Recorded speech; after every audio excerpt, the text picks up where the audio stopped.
నమస్కారం, welcome to 108 news Telugu. నా పేరు గౌరీ. ముందుగా బులెటిన్లో హెడ్లైన్స్. రైతులను కాంగ్రెస్ సర్కార్ మరోసారి మోసం చేసింది. రుణమాఫీ మార్గదర్శకాలపై డీకే అరుణ ఆగ్రహం. మందుబాబులకు కిక్కిచ్చే గుడ్ న్యూస్. స్విగ్గీ జొమాటోలో త్వరలో లిక్కర్ డోర్ డెలివరీ. గల్ఫ్ కార్మికులకు ప్రభుత్వం అండగా నిలవాలి. సీఎం రేవంత్ రెడ్డికి ఎమ్మెల్సీ జీవన్ రెడ్డి లేఖ. ముగిసిన ఏపీ కేబినెట్ సమావేశం. పలు నిర్ణయాలకు మంత్రివర్గం ఆమోదం. భూమి మ్యూటేషన్ కోసం 65,000 రూపాయల లంచం. రెడ్ హ్యాండెడ్గా ఏసీబీకి చిక్కిన తహసీల్దార్. కాంగ్రెస్ సర్కార్ విడుదల చేసిన రుణమాఫీ మార్గదర్శకాలపై పార్లమెంటు సభ్యురాలు డీకే అరుణ ఆగ్రహం వ్యక్తం చేశారు. రైతులను సీఎం రేవంత్ రెడ్డి మోసం చేశారని విరుచుకుపడ్డారు. మంగళవారం ఆమె మీడియాతో మాట్లాడుతూ రుణమాఫీ అమలులో కాంగ్రెస్ మరోసారి రైతులను మోసం చేసిందని అన్నారు. ఎన్నికలకు ముందు ఇచ్చిన మాటలను మర్చిపోయి ఇప్పుడు షరతులు అంటోందని ఆగ్రహం వ్యక్తం చేశారు. వరంగల్ డిక్లరేషన్లో ఇలాంటి నిబంధనలు లేకుండా ఇస్తామన్నారని, ఇప్పుడేమో రేషన్ కార్డు ఉంటేనే ఇస్తామంటూ లేనిపోని కండిషన్స్ అంటున్నారన్నారు. ఎన్నికలకు ముందు మోసపూరిత హామీలతో ఓట్లు వేయించుకున్నారని, ఇప్పుడు అమలు చేయమంటే మార్గదర్శకాల పేరుతో మామ అనిపించే ప్రయత్నం చేస్తున్నారని విమర్శించారు. రేవంత్ రెడ్డి గారు తెలంగాణ రైతుల్ని మోసం చేసిండ్రు, ఇచ్చిన మాట తప్పిండ్రు. 2 లక్షల రుణమాఫీ ఏదైతే చెప్పిండ్రో వాళ్ళు ఈరోజు అన్ని కండిషన్లు పెట్టి మమ అని అనిపించేటటువంటి కార్యక్రమాన్ని చేస్తున్నారు. ఈరోజు రేషన్ కార్డు ఉన్నవా, రేషన్ కార్డు ఉండాలనేటటువంటి ఒక నిబంధన పెట్టినట్టు మనం చూస్తా ఉన్నాం. అంటే ఈరోజు వాళ్ళు ఎన్నికల ముందు ఇచ్చిన హామీ ఏంది, ఇన్ని కండిషన్స్ ఈరోజు రైతు రుణమాఫీకి ఎందుకు? ఇచ్చిన హామీని నెరవేర్చుకోవడానికి ఆగస్టు 15 అన్నారు.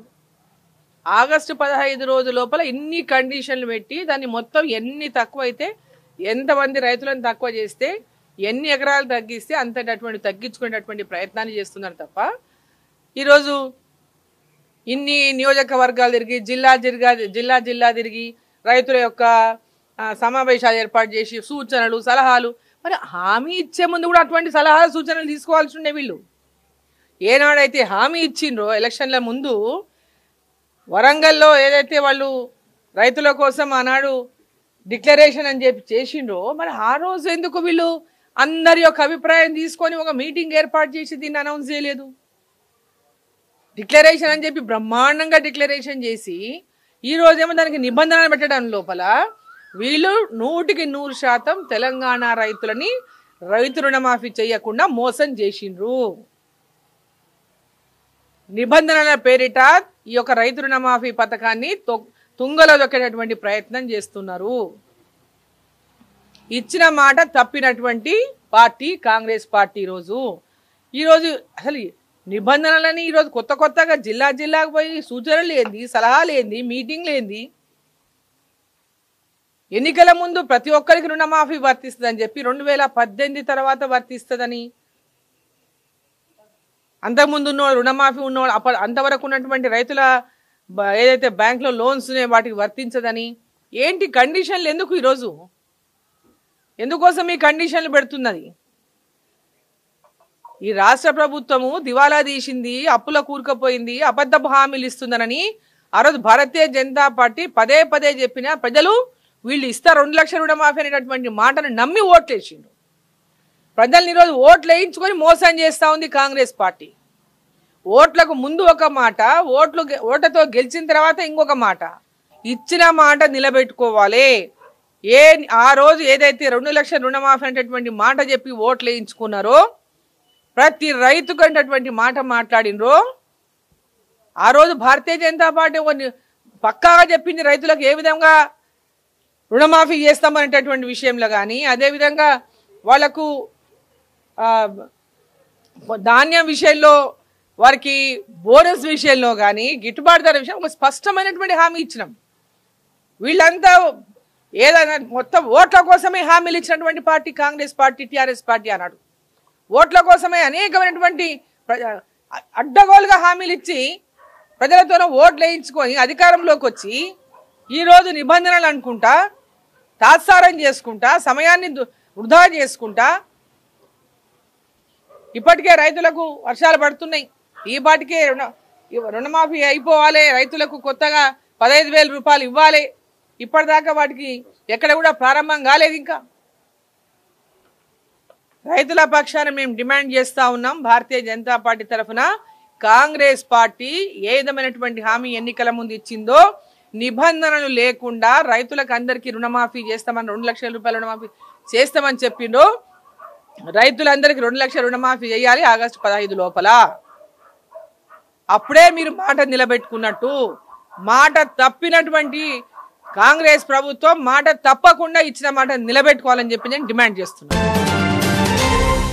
ప్రముఖ ఫుడ్ డెలివరీ సంస్థలు స్విగ్గీ, జొమాటో మద్యం ప్రియులకు కిక్ ఇచ్చే గుడ్ న్యూస్ చెప్పాయి. త్వరలో బీర్, వైన్, లిక్కర్ వంటి తక్కువ ఆల్కహాల్ డ్రింక్స్ ను హోమ్ డెలివరీ చేయనున్నట్లు సంబంధిత వర్గాలు తాజాగా వెల్లడించాయి. ఈ సంస్థలు కొన్నేళ్ల క్రితం కేవలం ఫుడ్ మాత్రమే ఆన్లైన్లో డెలివరీ చేసేవి. ఆ తరువాత కిరాణా సరుకులు, కూరగాయల వంటివి కూడా సరఫరా చేస్తున్నాయి. ఇక ఇప్పుడు ఆల్కహాల్ ని కూడా డోర్ డెలివరీ చేసేందుకు ప్రయత్నాలు మొదలు పెట్టినట్లు సదరు వర్గాలు తెలిపాయి. గల్ఫ్ కార్మికులకు ప్రభుత్వం అండగా నిలవాలని కాంగ్రెస్ ఎమ్మెల్సీ జీవన్ రెడ్డి అన్నారు. గల్ఫ్ కార్మికుల కోసం సంక్షేమ బోర్డు ఏర్పాటు చేయాలని సీఎం రేవంత్ రెడ్డికి ఆయన లేఖ రాశారు. కార్మికులు విదేశాల్లో మరణిస్తే 5 లక్షల రూపాయలు ఆర్థిక సహాయం ఇవ్వాలని కోరారు. గల్ఫ్ నుంచి వచ్చిన వారికి ఉపాధి పథకాల్లో ప్రాధాన్యం ఇవ్వాలని లేఖలో పేర్కొన్నారు. రాష్ట్రానికి చెందిన దాదాపు 15 లక్షల మంది గల్ఫ్లో ఉపాధి పొందుతున్నారని తెలిపారు.